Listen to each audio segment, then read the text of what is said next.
നെന്മാറ ഇരട്ടക്കൊലക്കേസിൽ നിലപാട് മാറ്റി പ്രതി ചെന്താമര കുറ്റസമ്മത മൊഴി നൽകാൻ തയ്യാറല്ലെന്ന ചെന്താമര അഭിഭാഷകനെ കണ്ട ശേഷമാണ് ചെന്താമരയുടെ നിലപാട് മാറ്റം. ചെന്താമര കുറ്റം സമ്മതിച്ചിട്ടില്ലെന്ന് ചെന്താമരയുടെ അഭിഭാഷകൻ ജേക്കബ് മാത്യു. ഇതുവരെ ചെന്താമരയ്ക്ക് നിയമോപദേശം ലഭിച്ചിരുന്നില്ലെന്നും അഭിഭാഷകൻ പറയുന്നു. ഭവിഷ്യത്തുകൾ എന്താണെന്നുള്ള കാര്യം അദ്ദേഹത്തിന് ഞാൻ പറഞ്ഞു ബോധ്യപ്പെടുത്തി. അതിന്റെ അടിസ്ഥാനത്തിൽ സമ്മതിച്ചിട്ടില്ല. ഇനി പോലീസ് അന്വേഷണം പൂർത്തിയാക്കി കോടതിയിൽ കുറ്റപത്രം ഫയൽ ചെയ്തതിനു ശേഷം വിചാരണ നടപടികളായിട്ട് അങ്ങനെ സ്വമേധയെ കൊടുക്കാൻ സാധ്യതയുണ്ടെന്ന് ഞാൻ കരുതുന്നില്ല. പ്രതി അനുവദിക്കുകയാണെങ്കിൽ, പ്രതി അങ്ങനെ ആവശ്യപ്പെടുകയാണെങ്കിൽ പോലീസിന് കൊടുക്കാം. മറ്റു തരത്തിലുള്ള സമ്മർദ്ദങ്ങൾക്ക് സാധ്യതയില്ലെന്നാണ് കരുതുന്നത്. അദ്ദേഹത്തിന് കുറ്റസമ്മതത്തിന്റെ ഭവിഷ്യത്തുകളെ കുറിച്ച് മുമ്പ് അറിയുമായിരുന്നില്ല. അക്കാര്യം പറഞ്ഞ് ബോധ്യപ്പെടുത്തിയ സമയത്ത് അദ്ദേഹം പറഞ്ഞു ഞാൻ കുറ്റസമ്മതിക്കുന്നില്ല.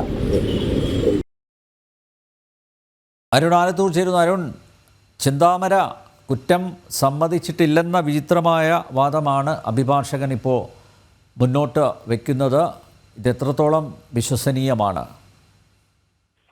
അനിൽ നമ്പ്യാർ, ഈ ചിറ്റൂർ മജിസ്ട്രേറ്റ് കോടതിയിലാണ് ഈ ചെന്താമരയുടെ രഹസ്യമൊഴി രേഖപ്പെടുത്തുന്നതിന് വേണ്ടിയുള്ള നടപടികൾ ഇന്ന് ഉണ്ടായത്. ആദ്യം കോടതി ഈ രഹസ്യമൊഴി രേഖപ്പെടുത്തുന്നതിന് വേണ്ടി തയ്യാറെടുത്ത സമയത്ത് രക്ഷപ്പെടണമെന്നില്ലെന്ന് ചെന്താമര കോടതിയോട് പറയുകയുണ്ടായി.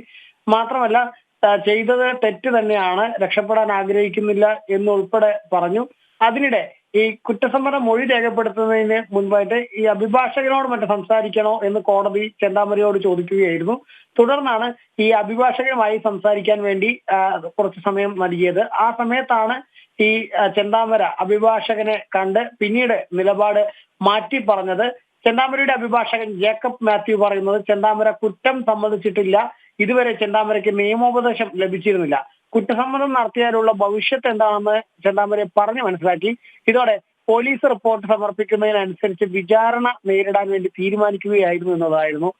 ഏതായാലും ഈ ചെന്താമര പിടിയിലായി ആലത്തൂർ കോടതിയിൽ ഹാജരാക്കിയ സമയത്താണ്, അതായത് ആദ്യം പിടിയിലായി നെന്മാറ പോത്തുണ്ടിയിൽ നിന്നും പിടിയിലായി നെന്മാറ പോലീസ് സ്റ്റേഷനിലേക്ക് എത്തിച്ചു. അവിടെ നിന്നും പിന്നീട് ഈ ആലത്തൂർ കോടതിയിലേക്ക് എത്തിച്ച സമയത്താണ് പ്രതി ആദ്യമായിട്ട് കുറ്റസമ്മതം നടത്തുന്നത്. കോടതിയിൽ അന്ന് മജിസ്ട്രേറ്റിന് മുൻപിലായിരുന്നു താൻ കുറ്റം ചെയ്തു എന്നും തനിക്ക് തന്റെ 100 വർഷം വേണമെങ്കിൽ ജയിലിൽ ഇട്ടോളൂ എന്ന തരത്തിലൊക്കെ ചെന്താമര മജിസ്ട്രേറ്റിനോട് പറയുന്ന സാഹചര്യം ഉണ്ടായിരുന്നു. ഇതോടുകൂടെയാണ് ചെന്താമരയുടെ രഹസ്യമൊഴി രേഖപ്പെടുത്തണമെന്നൊരു തീരുമാനത്തിലേക്ക് പോലീസ് എത്തുകയും ചെയ്തത്. മാർച്ച് 15-ന് മുൻപ് തന്നെ ഈ ചെന്താമരയുടെ ഈ ഇരട്ടക്കൊലപാതകവുമായി ബന്ധപ്പെട്ട കുറ്റപത്രം സമർപ്പിക്കാനുള്ള തയ്യാറെടുപ്പിലാണ് അന്വേഷണ സംഘം. അതിനിടെ ഈ ചെന്താമരയുടെ രഹസ്യമൊഴി കൂടി രേഖപ്പെടുത്തുന്നത് കേസിന് വലിയ ഗുണം ചെയ്യുമെന്നുള്ളതായിരുന്നു അന്വേഷണ സംഘം കണക്കുകൂട്ടിയത്. ഏതായാലും ഒരു അഭിഭാഷകന്റെ കൂടെ ഇടപെടൽ ഉണ്ടായതോടുകൂടെ ഈ രഹസ്യമൊഴി അല്ലെങ്കിൽ കുറ്റസമ്മത മൊഴി നൽകുന്നതിൽ നിന്നും ഈ ചെന്താമര പിന്മാറിയിരിക്കുകയാണ്. അരുൺ, ഈ അഭിഭാഷകനെ കോടതി നിയോഗിച്ചതാണോ നിയമസഹായത്തിനായി, അതോ ചെന്താമരയുടെ ബന്ധുക്കൾ നിയോഗിച്ചതാണോ? നിലവിൽ ഈ അഭിഭാഷകനെ കോടതി നിയോഗിച്ചതാണെന്നാണ് മനസ്സിലാക്കുന്നത്. ബന്ധുക്കളോ മറ്റോ ഒന്നും തന്നെ ഈ ചെന്താമരയ്ക്ക് മറ്റു സഹായമായിട്ടോ ഒന്നും രംഗത്ത് വന്നിട്ടുണ്ടായിരുന്നില്ല എന്നുള്ളതാണ്. അതേസമയം തന്നെ അഭിഭാഷകനുമായിട്ട് സംസാരിച്ചതിന് ശേഷമാണ് ഈ ജേക്കബ് മാത്യു എന്ന അഭിഭാഷകനുമായി സംസാരിച്ചതിന് ശേഷമാണ് ചെന്താമര ഈ കുറ്റസമ്മതം നടത്തിയതിനുള്ള ഭവിഷ്യത്ത് എന്താണെന്ന് ഈ അഭിഭാഷകൻ ചെന്താമരയോട് നിയമോപദേശം നൽകുകയായിരുന്നു. ഇതോടുകൂടെയാണ് ഈ കുറ്റസമ്മതം മൊഴി ആദ്യം നൽകാൻ തീരുമാനിച്ചതിൽ നിന്നും പിന്മാറിയിരിക്കുന്നത്. ചെന്താമരയുടെ മനോനില ശരിയല്ല എന്ന് വരുത്തി തീർക്കാനുള്ളൊരു ശ്രമം കൂടിയാണോ ഇത്?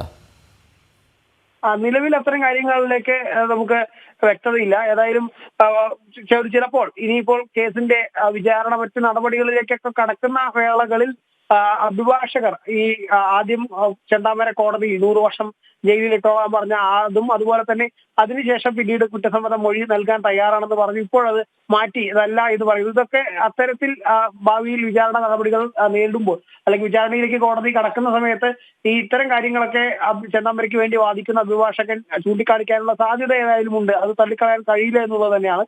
അതേസമയം തന്നെ ഈ പോലീസിനെ സംബന്ധിച്ചിടത്തോളം ഒരു പഴുതടച്ചിട്ടുള്ള ഈ കുറ്റപത്രം സമർപ്പിക്കും എന്നുള്ളതാണ് പറയുന്നത്. പ്രത്യേകിച്ച് ഈ യാതൊരു തരത്തിലുള്ള ഇതിന്റെ സയന്റിഫിക് ആയിട്ടുള്ള കാര്യങ്ങളെല്ലാം, ശാസ്ത്രീയമായിട്ടുള്ള തെളിവുകളെല്ലാം കൃത്യമായിട്ട് തന്നെ ലഭിച്ചിട്ടുണ്ട് എന്നുള്ളതാണ് അന്വേഷണ സംഘം പറയുന്നത്. അതുകൊണ്ട് തന്നെ ഈ കേസുമായി ബന്ധപ്പെട്ട് യാതൊരു തരത്തിലും ഇനി ഒരു ജാമ്യം പോലും ഒരിക്കലും ലഭിക്കാത്ത തരത്തിൽ ചെന്താമര പുറത്തിറക്കുകയാണെങ്കിൽ ഇനിയും ഒരുപാട് ആളുകളുടെ ജീവൻ ആപത്താണ് എന്നുൾപ്പെടെ ചൂണ്ടിക്കാണിച്ചുകൊണ്ട് അതൊക്കെ വ്യക്തമാക്കിക്കൊണ്ടുള്ളൊരു കുറ്റപത്രം തന്നെയായിരിക്കും പോലീസ് സമർപ്പിക്കുക എന്നുള്ളതാണ് നമുക്ക് മനസ്സിലാക്കാൻ സാധിക്കുന്നത്.